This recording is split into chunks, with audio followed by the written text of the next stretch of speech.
Vous connaissez certainement ces petits plateaux de transvasement qui permettent de travailler la motricité fine des enfants. Que ce soit avec des cuillères, un bol, des graines ou encore des verres avec un petit pichet, ces ateliers vont développer les muscles des doigts.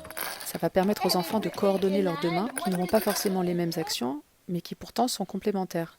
Ça va aider les élèves à avoir des mouvements efficaces. Ils vont pouvoir devenir autonomes dans la vie de tous les jours pour tenir leur crayon, utiliser des ciseaux, boutonner leur gilet, ou se verser de l'eau, ou même enfiler des chaussettes. Pas facile ce travail de coordination entre ce qu'il y a à faire et les yeux, de planifier son action motrice. Sans la motricité fine, les enfants ne peuvent pas être autonomes.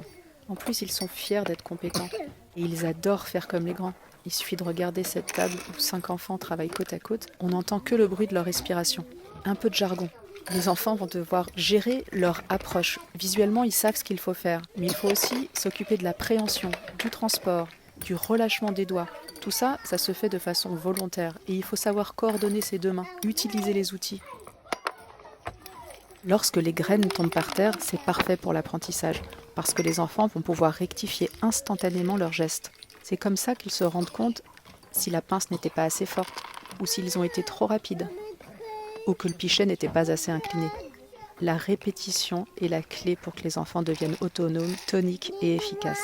Sauter ces étapes, c'est prendre le risque que les enfants compensent leur manque de tonicité et d'efficacité avec des mauvaises postures, ou des préhensions stylo palmaires par exemple. Ce sont peut-être des élèves qui se fatigueront vite et qui seront lents pour prendre des notes sous la dictée.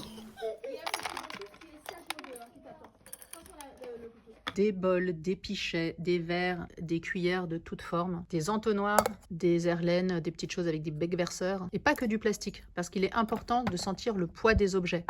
Et on se sent beaucoup plus responsable de quelque chose qui peut casser que de quelque chose en plastique.